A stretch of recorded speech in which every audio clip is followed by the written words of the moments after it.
pernah tulis buku dan dia sebut dalam buku dia kata perkara kedua yang membatalkan sembahyang ialah takfir, iaitu meletakkan tangan di atas tangan yang lain, iaitu dakap qiyam ni, seperti yang dilakukan oleh orang-orang selain daripada kita. Dia kata ini perbuatan yang membatalkan solat. Isu tangan sedekap dalam solat yang disebutkan oleh Syihabuddin Ahmad, sedar atau tidak, perbuatan meletakkan tangan kanan di atas tangan kiri tidak ada dalilnya dalam sunnah, dan amalan ini mirip dengan ajaran Yahudi.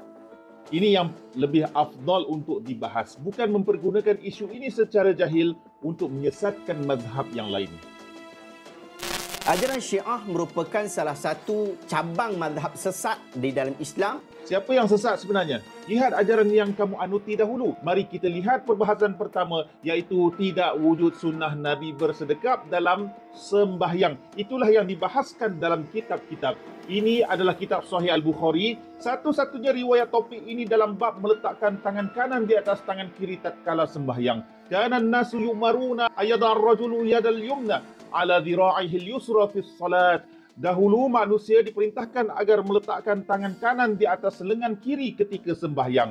Ayat di sini menggunakan sirah majhul, iaitu tidak diketahui siapa yang memerintahkan generasi awal Muslim solat demikian. Qala Abu Hazim, la a'lamuhu illa yanmi dhalika ila Nabi sallallahu alaihi wa alihi wasallam. Qala Ismail, yunma dhalika walam yaqul yanmi. Abu Hazim berkata, aku tidak mengetahuinya kecuali bahawa ia dinisbahkan kepada Nabi SAW. Yang benar adalah yunma, dinisbahkan, bukan yanmi, iaitu menisbahkan. Sirah majhul. Maknanya amalan ini tidak jelas apakah Rasulullah yang memerintahkan atau orang lain. Siapa yang perintah? Tidak diketahui. Tak ada dalil. Badruddin Al-Aini dalam kitab Umdatul Qari menyatakan hadis tersebut ala siratil majhul, atas ungkapan majhul. Yakunul hadis mursalan, menjadikan hadis kitab Sahih Bukhari itu mursal. Demikian juga Syekh Zurqani dalam kitab Syarah Muwatta Imam Malik. Kata beliau, bilafzil majhul, dengan lafaz yang pasif, tidak diketahui siapakah fa'ilnya. Fayakun mursalan li'anna Abu Hazim lam yu'ayyin man namahu lahu. Ini menjadi mursal kerana Abu Hazim tidak menyatakan siapakah yang menyampaikan demikian itu kepadanya. Ini yang dibahas oleh para ulama kerana tak diketahui siapa yang memerintahkannya, dan sudah sabit tidak ada riwayat sahih bahawa Nabi solat sedekap. Dalam kitab Dhaif Sunan Abi Daud Tahqiq Nasiruddin Al-Albani, hadis riwayat Ibn Zubair meletakkan tangan kanan ke atas tangan kiri merupakan sunnah adalah dhaif. Riwayat daripada Ali bin Abi Talib juga dhaif, dan yang lain juga masih dhaif. Dalam kitab Sunan Abi Daud Tahqiq Syu'aib Al-Arnaud, riwayat Ibnu Mas'ud, kononnya Nabi meletakkan tangan kanan ke atas tangan kiri tatkala sembahyang. Syu'aib Al-Arnaud cuba mewajarkan hadis ini, katanya isnaduhu muhtamalit tahsin, sanad-sanadnya berkemungkinan hadis standard hasan. Di sini nampak Syu'aib Al-Arnaud, ulama Wahabi ini semakin merapu berasaskan sangkaannya standard hadis ini dihukum sebagai hasan. Tuan-tuan boleh buka kitab Tahzibul Kamal, Syekh Al-Mizzi menyatakan perawi hadis ini Hajjaj bin Abi Zainab Ash-Sulami. Abdullah bin Ahmad bin Hanbal menyatakan dhaiful hadis. Imam Nasa'i menyatakan laisa bil qawi. Demikian juga Hushaim bin Bashir dalam kitab Mizanul I'tidal, Syamsuddin Az-Zahabi menganalisa dan menulis Hushaim kana mudallisan, seorang mudallis. Kana mazhabu jawaz at-tadlis, mazhab yang dianutinya membolehkan tadlis, iaitu perbuatan menyembunyikan sanad demi mensahihkan hadis. Sufyan Ats-Tsauri berkata, jangan tulis hadisnya. Jadi Syu'aib Al-Arnaud di sini cuba merapu dengan menyatakan standard hadis ini hasan, hanya berasaskan sangkaan semata-mata. Dalam kitab Syarh Al-Muhadzab, Imam Nawawi menulis hadis Nabi yang bersabda, wa nad'a aymanana ala syama'ilina fi sholati fa dha'ifun.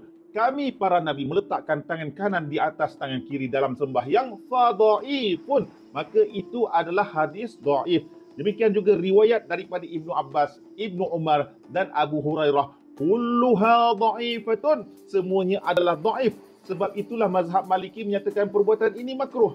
Demikian juga hadis tangan sedekap dalam kitab Sahih Ibnu Hibban. Sebenarnya Ibnu Hibban tersilap memasukkan hadis dhaif ke dalam kitab sahihnya. Itulah yang dinyatakan oleh Ibnu Rajab Al-Hanbali dalam kitab Fathul Bari karangannya, jilid keempat, muka surat 332. Waqad kharraja Ibnu Hibban fi sahihi.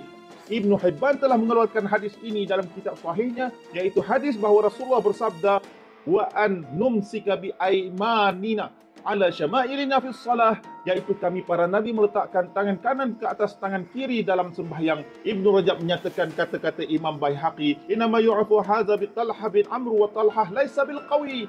Hadis ini hanya dikenal dengan sanad daripada Talha bin Amr, sedangkan Talha tidak kuat. Jadi jelas hadis ini juga hukumnya adalah dhaif. Memang tak ada dalil solat dengan tangan sedekap. Tiba-tiba datang Syihabuddin memainkan isu ini. Baik, sekarang kita lihat hukum solat tangan sedekap dalam mazhab Maliki. Makruh solat tangan sedekap dalam mazhab Maliki. Sebagai tambahan maklumat, menurut mazhab Maliki, tangan sedekap dalam sembahyang adalah makruh. Saudara-saudara sekalian boleh rujuk dalam kitab, salah satunya Syarhu Bidayatil Mujtahid, muka surat 323. Dalam kitab ini, Imam Al-Qurtubi Al-Andalusi menulis, ikhtalafal ulama'u fi wad'il yadaini ihdahuma 'ala al-ukhra fi salati, fakariha dhalika Malikun fil fardhi. Para ulama berselisih pendapat tentang meletakkan sebelah tangan di atas tangan yang lain dalam solat. Imam Malik memakruhkannya dalam solat fardu. Itulah dia isu hukum solat tangan sedekap yang puak-puak ni tak nak bahaskan. Kalau benar sekalipun Nabi sembahyang demikian, yang mana satu kedudukan sebenar tangan, sama ada di atas dadakah, atau di perutkah, atau di pusat? Tidak juga jelas yang mana satu. Ulama Ahlussunnah pun berselisih pendapat kerana tidak ada dalil. Akhir sekali, yang lebih dahsyat daripada semua itu, tidakkah sembahyang seperti ini menyerupai agama Yahudi? Kalau sambutan hari ibu dan hari Valentine, ramai umat Islam rasa sensitif kerana meniru tata cara resam agama lain. Tapi puasa hari Ashura yang terang-terang Nabi dituduh ikut Yahudi. Padahal tidak terbukti Nabi berpuasa tepat 10 Muharram ketika Nabi berhijrah. Tidak terbukti Yahudi hari itu berpuasa kerana Nabi terselamat dari kekejaman Fir'aun. Atau tidak terbukti bahtera Nabi Nuh berlabuh setelah banjir besar.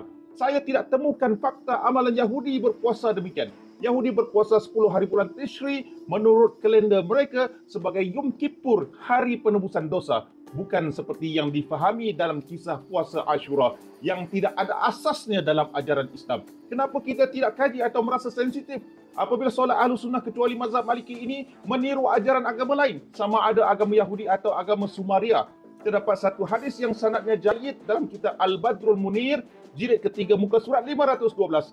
Qala Rasulullah sallallahu alaihi wa alihi wasallam, ka'anni anzur ila ahbari bani Israel wadi'i aymanahum ala syama'ilihim fi shalah.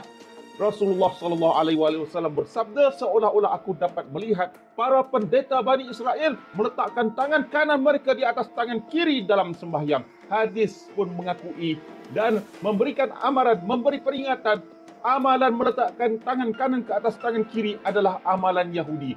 Perhatikan baik-baik dalam kitab Al-Musannaf Ibni Abi Shaybah. Diriwayatkan bahawa Mujahid tidak suka meletakkan tangan kanannya di atas tangan kirinya. Beliau berkata, Ahlul Kitab yafa'alunahu, ahli kitab melakukannya. Jadi bagi kaum yang suka menyesatkan mazhab lain, perhatikan amalan kamu terlebih dahulu. Tidakkah sembahyang kamu itu mirip dengan ibadat orang Yahudi? Saya rasa cukup setakat ini dahulu. InsyaAllah jika tiba masanya, saya akan bongkar banyak lagi fakta kesan ajaran Yahudi yang lain.